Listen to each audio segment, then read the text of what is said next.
Hi, Mick and Pete here for Andertons TV. We're here with Mike Volts from Gibson Memphis, who's going to show us the 2016 line. Well, welcome to NAMM and welcome to Andertons, and thank you for being here. Let's start here with a new entry this year. 2 years ago, we introduced the ES Les Paul line, and it's done really well, and we continue to grow that. And there's a lot of traditional aspects that we're trying to just bring back to everything. This year, we've brought out the Les Paul Special. So this is more of a value-oriented Les Paul from our lineup. It's got all of the great tone, it's got the perfect playability, and it's just a little bit more affordable. We could do that by using a flat top, just like the original Specials. The fingerboard is torrefied maple. Okay. We have black binding. None of this affects tonality at all. In fact, I love the black binding myself. And all of the tone and the feel is just like every other Les Paul. So we round, in fact, it was last year we started rounding our binding in. It takes a lot of work, but when you pick up the guitar, it just feels great. Yeah. It feels vintage, there's no sharp edge, and we do that on every guitar we have now, all the way down through the Special. So this is our brand new guitar for this year. I just got to say that this brings back a happy memory for me. My dad went to Memphis, knocks on the door at Gibson, goes in, finds Mike, who makes him a cup of tea, and is very nice to him. My dad sent me this picture of him with the ES Les Paul when it was in development. So, okay, yeah. I forgot that. Thanks for looking after my dad. Your dad's wonderful. He needs to come back more often. Let's just keep moving along. We've had our studio series in our 339 and 335 for a few years. Last year and the year before, we only had two knobs. We had the three-way, a single volume and a single tone. But really, Gibson is traditionally two volumes, two tones. So this year we've done that. It just to up the game just a little bit. Yep. Now this is a beauty. This is quite a jump. Yeah. Caught my eyes immediately. It was like, that colour is beautiful, isn't it? Frost blue. Frost blue. It's frost blue. It's a very unique color. Gibson did some guitars in frost blue, not many at all. But it was just so beautiful. And this is basically, it's a 1964 345 mono with a veritone, and the frost blue just seemed to pop it. Oh, look at that. So this is a limited run, and we painted it and just fell in love with it. That's amazing. Well, I'm glad you like it. Wow. Yeah, excellent, thanks. Well, let's keep moving down. All right, we've got our Les Paul Standard and Pelham Blue. You know, Pelham Blue is just such a wonderful color, and for no other reason than art. I mean, guitars are art for the eyes as well as the ears, so we had to do that. So we've got this. This is our regular 335, not historic, but the one we do as sort of a core lineup. And we've made some big changes to this. Okay. They're subtle, they don't jump at you, but as we've been working with artists and developing new guitars, we've dialed in our neck shape. The 335 used to have a very thin tapered neck. And having a 19 fret neck joint, they tended to flex a little bit. Yeah. And to my hands, a little too small. Yep.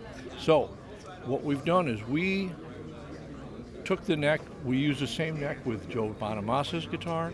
We used it for Luther Dickinson's. Okay. And what it is, it's a 1959 shape, which is that wonderful round soft C, but it's smaller overall. So because the big 59 neck could actually, some guys, it's perfect, but other people get fatigued. Yeah, sure. There's a lot of neck there. Yeah. So this neck, in fact, here, you just feel it. I tried we had a tomato burst Joe Bonamassa signature come in, which I did a video on, and I could feel the neck immediately was different.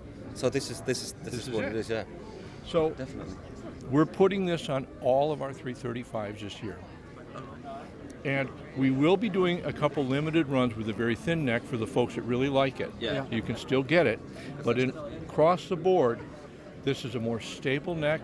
It's really comfortable. It's my favorite neck. Yeah, it feels nice in the hand, doesn't it? Pete, I've got a 335. I was going to ask you, so Pete plays a red 335 a lot. How does it compare to yours, Pete? The 335 I have is a 2005, and that's much slimmer. You can definitely feel that right away. This fits better in where the thumb, where the thumb and the index finger goes down here. Yeah. I like that. Cool. Yeah, and again, the binding is rounded in, so it feels nice in your hand. A couple other details that we're doing. This year, all of our guitars, not the historic, but all of our core lineup, we're going with titanium saddles. So anything above a studio line. Yeah. So, because they really added some zing. So we tested them. They're really expensive. Yeah. But they sound better. Yeah. So they're on all the guitars. I'll just interject there again and say that my Strat's got titanium saddles on it. I know I'm talking about Fender on a Gibson booth, but that's all right. But just to make the point that it does make a noticeable difference to the guitar. So I can't wait to hear that. Well, we had a big conversation yesterday just about picks, how much difference pick makes. So there's all the little things that just makes a big difference, isn't it? Yeah, I just went out and spent $30 on a pick. You don't think you're going to spend real money on a pick. Yeah, exactly, and you will lose it. Well, that's a problem. I'll be spending a lot of $30. But it is a good pick. Yeah. You have to buy it. Exactly. Yeah. Right. Wow. This is new. Here we go. This is brand new for this year. ES 275. Oh. And in Japan, one of the trends in younger players is jazz. There's a lot of guys learning, understanding, just discovering, jazz. But they wanted some guitars that were a little more contemporary. We had, what's next to it is our 175, which is a very traditional jazz box. But they wanted better access to the frets. They wanted a better play, the guitar that was more comfortable with better access. And so I took that back and mulled on it for a while, and I thought, trying to come up with something to address the market. And so I thought, well, what's better? What says jazz more than an L5? So this is exactly an L5. That's what I thought, yeah. Well, it's smaller. Yeah, exactly. It's reduced 10%. So we just took the consummate jazz box, which is the L5, brought it down 10%.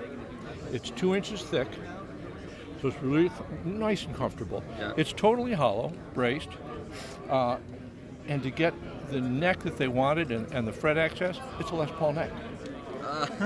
Okay. So here, cool. Just Do you know any jazz chords, Pete? A few. I know a few. You know this one. That's a jazz chord. Well, yeah, that's really cool. And we'll see a couple more in the back because we're doing I won't want to put mine. a couple different versions. Yeah.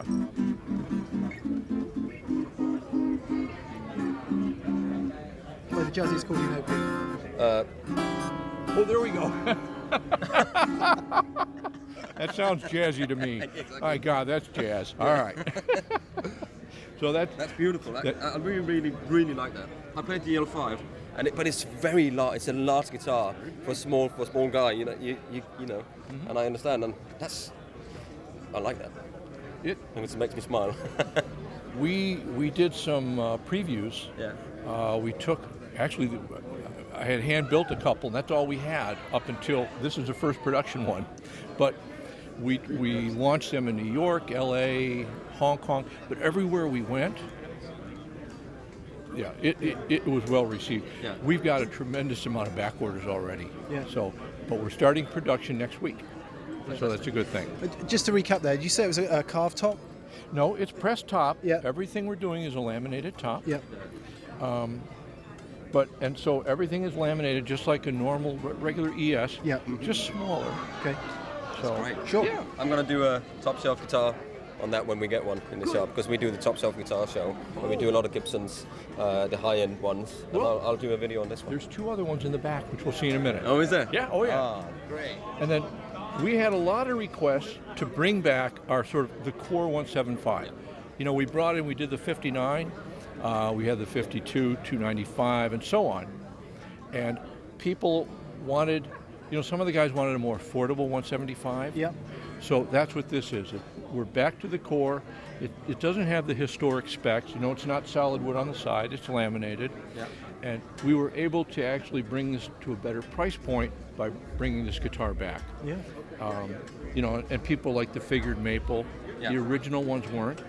So it just gives a little bit more selection. Yeah. That's cool. And that's a ES 175. yeah. Pelham blue. You have to do it. So again, we've got the ES Les Paul in a Pelham blue. We have our 335 in a Pelham blue, and again with all the new features of the neck shape, the titanium, but it's eye candy.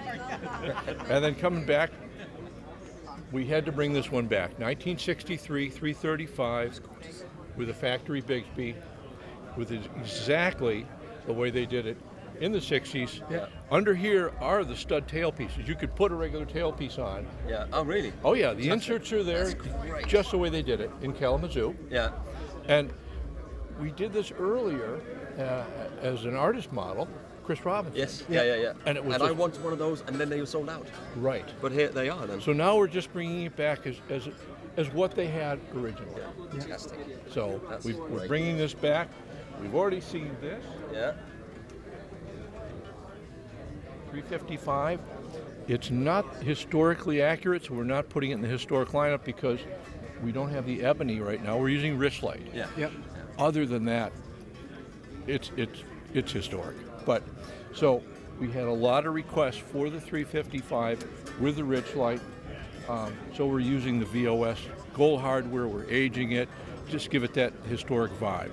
It's beautiful. And so this is out for this year. Beautiful. We've come into the back room. Is this secret, Mike? Ooh, it is. Oh my God, yes. Yeah. If you guys show this, they'll shoot me. But it'll be pleasant, It'll be worth it. So yeah, here we are in the bowels of the back room. But I wanted you guys to see this is the rest of the 275 series for this year. This is our entry level. So it's not figured, it's our plain maple. And for appointments, we thought 345. So we've got the split parallelograms. Yeah. It's got the 345 binding. I love that. Just simple. One piece to me is almost a little, not quite enough, but just that big black offset is really nice. Trapeze tail piece. So the cosmetics are stripped down a little bit. Everything else, the same. Yeah. I like that. Then this really is sort of, for me, the showstopper. Montrose burst, and all of the appointments are ES 355 or Les Paul custom. Yeah. So you've got the 7-ply binding, you've got the fancy SP2 peg head, split diamonds. So that's it in all its glory. So there's our that completes the 275 lineup for this year. I think that's going to be a big hit, I think. I think so. I hope so. It's so far people have received it quite well. Yeah. So I've been looking forward to seeing this. 1958. Yeah. Okay. No binding, right? No binding. All right, you already knew that. Well, Are you supposed to scream spoiler alert or something, for God's sakes? Come on. I mean, this is a guitar that launched, the 335. Ted Mccarty, thank you, Ted. Yep. This is it. So, it's got some figure. It's plain maple, but you'll find some bird's eye or the blister, just a little bit of figure in these things. And I love no binding on the neck. Me too. There's just something about it. So it's the early versions. And what I love is it's such a Gibson thing. It started with this. By the end of 58, they had already bound it. They were sort of like messing with it and growing it as they went. So here it is. And it's very similar to the 59. The price point, though, is more like the 63. Okay. So it's a bit more affordable. Yeah. And I'm excited about this. It's our first year. It's our history. Now, we're doing these two guitars are kind of sleepers. And well, this is our regular Les Paul standard. And you know what? You've always seen Les Paul's black. So this year was like, well, wait a minute, we just have to do one black. So there it is. Other than that, it's the same.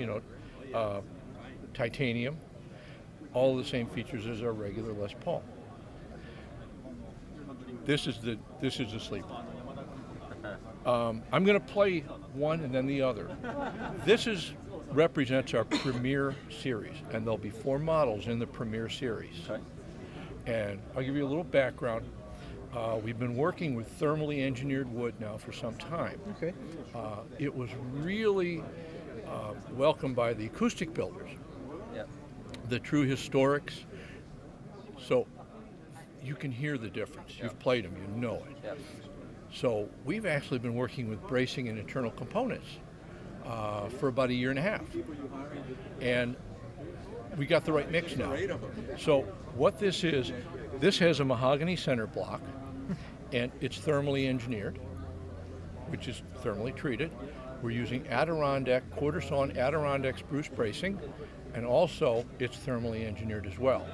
We're using hot hide glue to affix the bracing, and you put all that together, and it just, and then also, on our historic series, we have the match potentiometers. We custom order CTS pots, 550, because you want to get as close to 500K as you can. So by going with 550 and a plus or minus 5, we're always bouncing right around 500K. Yep. They're an audio taper. It's the same thing that we're using in our historics that we developed with Rusty Anderson. Yeah, right. And they're matched. You know, we've got a guy who pulls them all out, measures everyone, labels them, and then we match the sets. So it's very time consuming, but it makes it worth it. Just wanted to ask about the thermal treatment on the wood, Mike. Is that purely a moisture and density thing, or is it a vibration thing as well? It's actually heat. Yeah. We cook it. So it changes the cell structure and it ages the wood. Amazing. And actually, when we first get them back, they smell great. Yeah, Because it cooks the sugar. So it smells a wonderful caramel smell. If you guys are around tomorrow, I'll have actual parts here. Oh, okay. Okay. Yeah. When they did the setup, I wasn't here, so they're somewhere on a loading dock. But you just even without an amp, let me just do this. This is a regular Les Paul. And they're great sounding guitars. But Yeah, it's not nowhere near what you got. Yeah, well. I know. And when you plug it in, holy crap. Yeah, It's just amazing. So I'm not sure that's going to come across from this microphone, but what we heard standing here was it's louder, clearer, fuller, everything more. Yeah. Everything more. Just more. it just makes such a difference. Yeah. We're doing 4 models this year. We're going to be doing the Les Paul as you see it here. We'll be doing one with P90s, our historic P90s. We're doing an ES335 and an ES345. So each quarter we'll have a new one. And it just, I tell you, the 275 in this guitar, I'm excited. I just am. So that, I think, pretty well wraps up the Memphis lineup for now. Fantastic. Thank you to Mike. It's always an education and a pleasure to talk to you. So thanks again. Always wonderful. Awesome. Thank Thanks you. for seeing us. Thank you very much. Great to see you. All right.